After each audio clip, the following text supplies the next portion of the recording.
오늘은 조금 특별한 주제를 다뤄볼까 합니다. 이 영상을 보고 계시는 분들 중 가족 간의 계좌이체를 하지 않는 분들은 거의 없으실 텐데요. 세무조사를 받았던 경험이 없어서 이 정도는 괜찮을 것 같다고 생각하시다가 큰 시련을 겪는 분들이 많습니다. 세금이라는 말만 들어도 머리 아프다 하시는 분들도 많지요. 그동안 계좌이체 많이 했는데 세무조사 안 나오던데 하셨던 분들은 그동안 잘못 알고 계셨던 겁니다. 실제로 사망 후 상속이 이루어질 때 뒤늦게서야 10년간의 계좌 거래 내역이 탈탈 털릴 수 있기 때문입니다. 증여나 상속세와 관련해서 궁금함이 있었던 분들은 다른 영상 찾아다닐 필요 없이 오늘 영상 하나만 잘 보셔도 큰 도움이 되실 거라 생각합니다. 오늘 말씀드릴 주제는 크게 4가지입니다. 영상 끝까지 보시고 도움받아 가시면 좋겠습니다. 바로 시작하겠습니다. 첫째, 가족 간 계좌이체 이렇게 안 하면 세금 폭탄 맞습니다. 흔히들 생활비 정산이나 자금 관리를 하면서 계좌이체를 아무런 생각 없이 하는 경우가 많은데요. 자칫하면 증여가 아닌데도 억울하게 증여세를 내야 할 수도 있습니다. 가령 아버지가 아들에게 생활용품을 이것저것 함께 구매해 달라면서 생활비를 계좌이체합니다. 이건 아들이 증여받은 것이 아니죠. 하지만 국세청은 가족 간 계좌이체를 일단 증여로 보는 입장입니다. 자녀는 증여가 아니라 아버지가 대신 생활용품을 구입해 달라고 받은 돈일 뿐이라고 주장하는데요. 국세청은 부모 자식 간의 계좌이체는 증여로 추정하기 때문에 증여가 아니라는 증거를 납세자가 제출하지 않으면 실제로 증여가 아니더라도 증여세를 내야 합니다. 이거 정말 무서운데요. 말이야 쉽지만 증여가 아니라는 것을 명확하게 입증하는 것은 실제로 정말 어렵습니다. 괜찮겠지 하면서 아무 생각 없이 계좌이체를 하면 증여가 아닌데도 증여세를 낼 수 있는 겁니다. 반면 배우자 간 계좌이체는 상황이 다릅니다. 일반적으로 배우자에게 생활비 명목으로 계좌이체한 것은 국세청에서 증여로 추정할 수가 없습니다. 그렇기 때문에 증여라는 증거를 내가 아닌 국세청에서 먼저 입증을 해야 과세를 할 수 있습니다. 배우자 간 계좌이체 사실만으로는 증여로 볼 수 없으니 자유롭게 계좌이체 하셔도 되겠습니다. 그렇다면 국세청은 언제 가족 간의 계좌 이체 내역을 조사하는 걸까요? 예를 들어 아버지가 아들에게 5억을 한 번에 계좌이체 하였습니다. 국세청이 이걸 바로 포착할 수 있을까요? 아닙니다. 아무리 국세청이라도 국세청 마음대로 개인의 계좌를 조회할 수는 없습니다.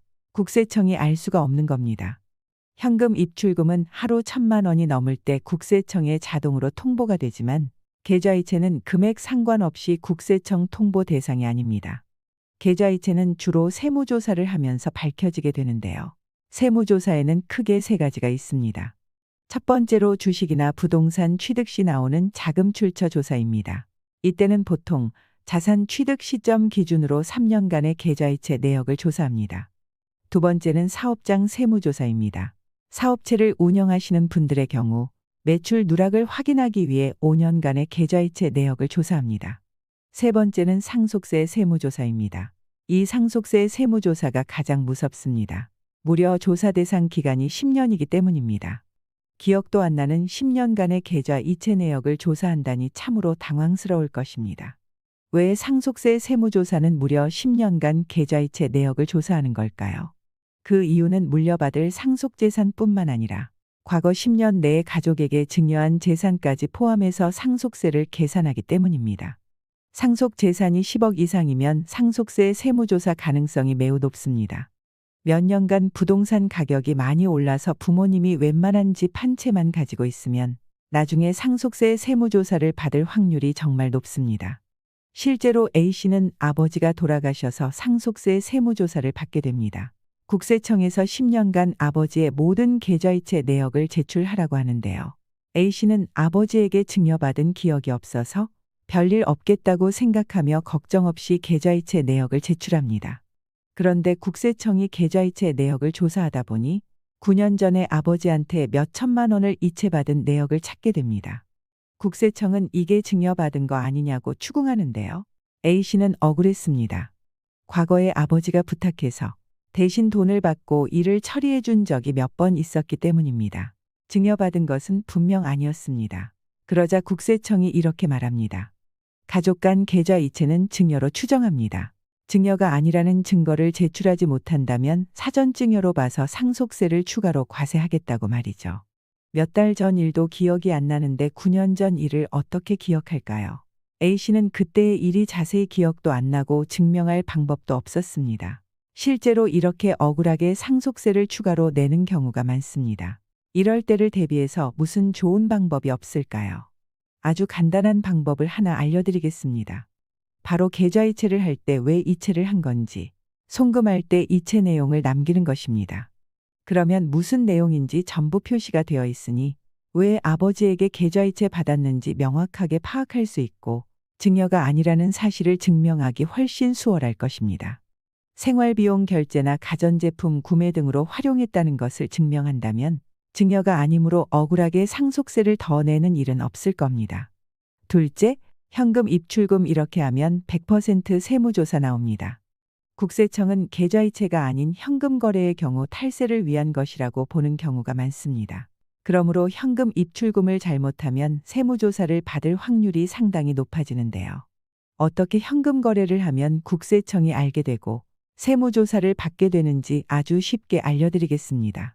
우선 우리가 하루에 1,000만 원 이상 현금을 입출금하게 되면 은행에서 자동으로 이 내역을 금융정보분석원에 보고하도록 되어 있습니다. 이 제도를 고액 현금 거래 보고라고 하는데요. 이렇게 은행으로 받은 정보 중에서 단기간에 몇 억씩 현금 거래를 많이 한 사람이나 탈세가 의심되는 그런 사람들을 자체적으로 검토하여 국세청에 알려주는 절차가 이루어집니다. 반대로 국세청에서 먼저 정보를 요구하는 경우도 있습니다. 세금 추징을 위해 증거자료가 필요한 경우입니다. 즉 1,000만 원 이상의 모든 현금의 입출금 내역이 금융정보분석원으로 통보되는 건 맞지만 국세청까지 자동으로 통보되는 것은 아닙니다. 딱 한 번 1,000만 원 넘게 현금을 입출금했다고 그것 때문에 세무조사가 나오거나 그러지는 않는다는 거죠. 실제로 만약 국세청에서 정보를 요청하면 현금 거래 정보를 제공해줬다고 안내문이 오기도 합니다. 이 안내문을 받으셨다면 세무조사 받을 준비를 하셔야 합니다. 실제로 국세청에서 이 정보를 활용하여 매년 10,000건 이상, 2조 원 이상 세금을 추징하고 있습니다. 활용이 매년 늘어나고 있는 만큼 가급적이면 금융정보분석원에 내 현금 거래 정보가 보고되지 않는 것이 좋겠습니다. 고액 현금 거래 보고 기준은 각 은행별로 하루 1,000만 원 이상 현금 거래하는 경우에만 보고됩니다. 예를 들어 A은행에서 900만 원, B은행에서 900만 원 현금을 입금했다면 각 은행별로 1,000만 원이 넘지 않기 때문에 금융정보분석원에 통보되지 않습니다. 그리고 ATM 기기를 이용한 거래와 은행 지점에서 방문하는 거래를 합쳐서 1,000만 원 이상이면 보고됩니다. 또한 입금 금액과 출금 금액을 따로 적용합니다. 하루에 입금 900만 원과 출금 900만 원을 동시에 했다면 각각 1,000만 원 이하이므로 금융정보분석원에 통보되지 않습니다. 그럼 이 요건들만 피해서 매일 900만 원을 넣으면 어떻게 될까요? B씨의 경우 이 제도를 이용해서 하루에 900만 원씩 넣었다고 하는데요. 1,000만 원 이하의 현금 거래라도 영업점 직원이 자체적으로 판단하여 금융거래가 의심거래로 보여지면 금융거래 분석원에 보고하도록 되어 있습니다. 이런 예외적인 경우도 있으니 기억해 두시면 좋겠습니다. 그리고 이러한 금융정보 분석원과 별개로 현금 입출금을 조심해야 하는 경우가 하나 더 있습니다. 주택을 취득할 때인데요. 자금 조달 계획서를 제출하고 몇 달 뒤에 구청이나 한국부동산원에서 소명 안내문을 받게 될 수도 있습니다. 소명 안내문을 받게 되면 제출 자료로 계약금 지급일 2주 전부터 잔금 지급일 2주 후까지의 입출금 내역 전체를 제출해야 합니다. 그런데 그때 현금 입금한 내역이 많을 경우 국세청에 통보할 수 있습니다. 증여세 안 내려고 일부러 계좌이체 내역 안 남기고 부모님한테 현금으로 받아서 입금한 건데 세무조사를 받게 될 수 있는 상황입니다. 국세청에서는 이러한 현금 출처를 당연히 가족이라고 추정합니다. 그래서 현금의 자금 출처 조사를 위해 가족 세무조사로 확대될 수가 있습니다. 만약 아버지가 사업을 운영하신다면 아버지 사업장의 현금 매출 누락까지 의심을 받아 아버지 사업장까지 세무조사를 받게 되는 겁니다. 현금 입출금 하지 말고 차라리 차용증을 쓰고 계좌이체 받았으면 가족 세무조사까지 확대되진 않았을 겁니다. 본인 한 명 때문에 가족까지 세무조사 받게 되는 전형적인 케이스이니 조심하시기 바랍니다. 셋째, 소액 현금 증여, 설마 하는 이 정도 금액도 국세청에 걸릴 수 있습니다. 최근 부동산 자금 출처에 대한 세무조사가 많아지자 큰 금액이 아닌 500만 원, 1000만 원 정도의 현금 증여도 국세청에 걸릴 수 있냐고 물어보십니다. 비교적 소액인 현금 증여인데 이 정도는 그냥 넘어가도 괜찮지 않을까요? 아니면 이것조차 국세청이 악착같이 찾아내서 세금을 추징할까요? 예시를 통해 쉽게 설명드리겠습니다. 부모님이 결혼한 자녀에게 현금 2천만 원을 증여하였습니다. 이걸로 생활비 보태고 월급은 잘 모아서 집장만 하라고 하시는데요. 자녀는 이전에도 부모님에게 5천만 원을 증여받아 이미 증여 공제를 받았었기 때문에 증여를 더 신고하면 세금이 나오게 됩니다. 어차피 국세청에서도 이 정도 금액까지 파악하지 못할 테니 증여를 신고하지 않기로 하는데요. 네, 맞습니다. 국세청에서 전 국민의 계좌이체 내역을 다 들여다 볼 수도 없고 더군다나 소액 증여까지는 잡아낼 수 없습니다. 시간과 인력이 한정돼 있기 때문인데요. 하지만 문제는 갑자기 일어나게 됩니다. 7년 뒤 갑자기 아버지가 돌아가시게 됩니다. 아버지가 돌아가셔서 슬픈 와중에 국세청에서 연락이 오는데요. 상속세 신고 납부는 6개월 내에 해야 한다. 그리고 본인의 10년간 통장 이체 내역도 함께 제출하라고 합니다. 1년도 아니고 무려 10년치입니다. 10년치 계좌이체 내역을 제출하는 게 말이 쉽지 정리하는데 시간이 엄청 걸릴 것입니다. 안 그래도 슬픈데 이렇게 자료를 요구받으면 참 곤란한데요. 국세청에서는 10년 내에 고인에게 증여받은 자산이 있는지 조사하기 위해 꼭 필요한 자료라고 합니다. 이것을 우리는 사전 증여 과세제도라고 하는데요. 상속세는 고인이 남긴 상속 재산에 대해서 내는 세금입니다. 이건 다들 아실 겁니다. 그런데 여기에 하나를 더 해야 합니다. 10년 내 이미 증여한 재산에 대해서도 상속재산에 더해서 상속세를 계산해야 합니다. 알고 계셨나요? 여기서 이런 생각이 들 수 있는데요. 아니, 나는 과거에 현금 증여받고 세금도 냈는데 여기에 또 상속세 과세하면 이거 세금 2번 내는 거 아닌가 의문이 드실 겁니다. 증여세 냈는데 상속세를 또 내라고 하면 너무 억울하죠. 그래서 과거에 이미 납부한 증여세는 상속세에서 차감을 해줍니다. 그런데 7년 전에 현금 2천만 원을 증여받은 내역을 국세청이 찾아냈습니다.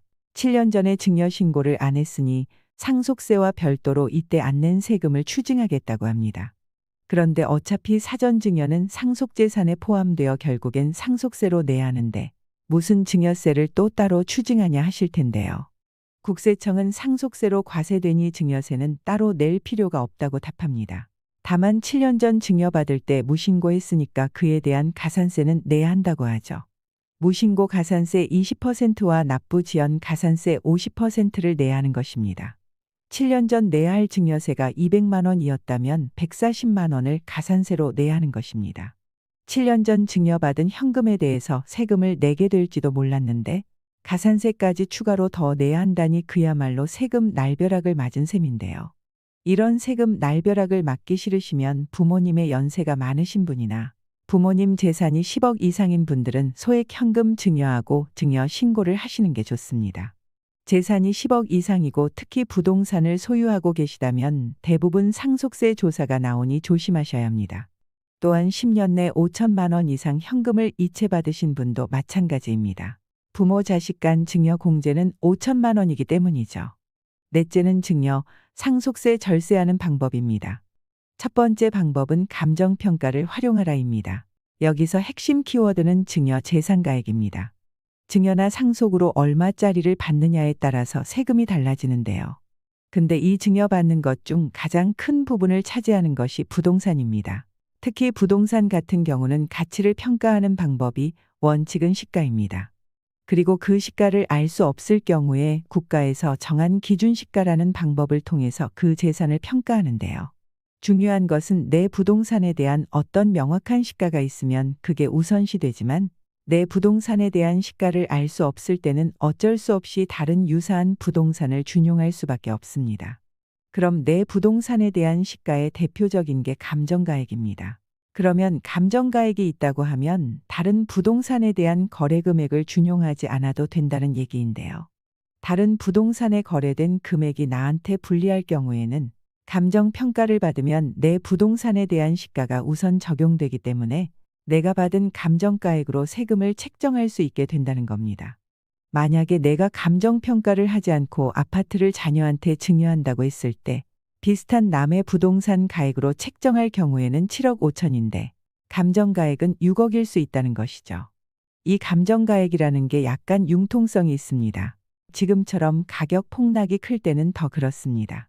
내 부동산에 대한 감정을 받아서 세금을 책정하면 6억에 대한 세금이 부과되니까 훨씬 절세할 수 있게 됩니다. 만약 이걸 배우자한테 증여한다고 했었을 때 내가 감정을 받지 않으면 7억 5천으로 배우자 공제 6억을 적용하고 그 초과되는 1억 5천에 대해서 세금을 계산하면 2천만 원을 내야 되는데 감정을 받았더니 6억 원으로 낮게 평가를 받아서 배우자 공제 6억 원을 차감하면 낼 세금이 없게 됩니다. 두 번째 방법은 10년마다 증여하라입니다. 증여세 계산 구조는 내가 증여할 시점에서 과거 10년 동안 증여한 걸 다 합산해서 계산하게 되어 있습니다. 그런데 그 이전부터 증여재산 공제를 활용해서 각자 적용받을 수 있는 공제액만큼 공제를 받아 미리 증여를 하면 절세할 수 있습니다. 예를 들어 직계비 속인 자녀가 출생을 하면 미성년자일 때는 2천만 원 공제가 가능하니 한 살에 2천만 원을 증여하고 11살이 되었을 때 또 2천만 원을 증여하고 21살 성인이 됐을 때는 증여 공제를 받을 수 있는 금액 5천만 원을 증여하고 이런 식으로 미리 쪼개서 증여를 하는 방법입니다. 31살까지 1억 4천만 원가량의 금액에 대한 증여세를 안 내도 되는 것입니다. 근데 만약 이 1억 4천만 원이라는 금액을 그냥 31살 때 자녀한테 준다라고 하면은 1억 4천에서 공제 5천만 원을 초과되는 부분에 대한 세금을 계산해 보면 내야 할 세금이 900만 원 정도 됩니다. 정리하면 사전증여 재산공제를 통해 900만 원을 아낀 것이죠. 세 번째 방법은 채무를 활용하는 것입니다. 증여받는 부동산에 채무가 있을 경우 은행 대출금이라든지 보증금을 내가 떠안는다는 전제 조건에서 증여를 받으면 그 채무는 내가 갚아야 되기 때문에 전체 금액을 증여로 보지 않고 그 채무 금액을 차감한 금액만큼만 증여로 봅니다. 그럼 예를 들어서 5억짜리 부동산이 있는데 보증금이 2억 있으면 실제로 받은 건 3억이 되겠죠. 이걸 부담부 증여라고 하는데요. 그렇게 되면 당연히 채무가 크면 클수록 증여세 부담은 적어질 것입니다. 그런데 그 대신 채무를 주는 사람에게는 유상양도로 보기 때문에 양도소득세가 과세됩니다. 부모 입장에서는 양도소득세를 내야 하지만 가족 전체로 봤을 때는 절세의 효과가 있는 것입니다. 울타리 세금이라고도 하죠. 특히 이 부담부 증여는 다주택자 같은 경우에 양도세가 중과되기도 했었는데요. 그렇게 되면은 양도소득세율이 가산 적용되기 때문에 양도소득세 부담이 너무 컸습니다. 그때는 부담부 증여가 큰 실익이 없습니다. 하지만 지금 거의 대부분이 조정 대상 지역에서 해제가 됐습니다. 그렇게 되면 부담부 증여에서 채무 부분에 대해 세율이 중과가 되지 않기 때문에 단순 증여보다는 부담부 증여가 훨씬 더 유리할 수 있는 것입니다. 지금 시점에 가장 활용하기 좋은 절세 방법이라고 보시면 될 것 같습니다. 한번 사례를 들어보면 시가 8억짜리 아파트를 증여하려고 합니다. 근데 여기에 채무가 5억 원이 있어요. 근데 채무를 부모님이 갚아주게 된다면 단순 증여가 되겠죠. 그럼 자녀 입장에서 8억 원에 대한 증여세를 계산해보면 자녀 공제 5천만 원을 받는다 해도 총 1억 6,500만 원이 나옵니다. 그런데 부담부 증여로 채무 5억을 안고 가야 하는 조건이라 하면 8억 원에서 5억 원의 채무가 빠지고 남은 3억에 대한 세금을 계산해 보면 자녀의 증여세는 4천만 원이 됩니다. 정말 충격적이고 놀랍지 않으신가요? 그렇다면 이제 부모님의 양도소득세는 얼마가 나오는지 계산해 봐야 됩니다. 채무가 5억 원입니다. 그리고 취득가액이 예를 들어 4억이었다고 하면 양도소득세는 5,600만 원이 나옵니다. 그럼 부모하고 자녀가 내는 총합계 금액은 9,600만 원이지요. 단순 증여했을 때는 세금이 1억 6,500만 원인데 부담부 증여로 9,600만 원으로 줄었으니까 정말 이득입니다. 세금을 최소화할 수 있는 채무 금액을 계산해서 부담부 증여를 활용해 보시는 걸 추천드립니다. 그리고 부모가 양도소득세를 안 낼 수 있는 경우가 있는데요. 비과세 대상일 경우에는 굉장히 좋습니다. 그러면 단순 증여와 비교해서 1억 2,500만 원이나 절세할 수 있는 것입니다. 최대한 예를 들어 설명해 드리려고 했는데 도움이 되셨는지요? 골치 아프지만 외면할 수 없는 것이 세금 문제인 것 같습니다. 그래도 조금이라도 더 알고 있어야 눈 뜨고 코 베이는 일이 없겠지요. 앞으로 더 좋은 정보로 찾아오겠습니다. 이상으로 시니어를 위한 모든 것, 시니어 연구소였습니다.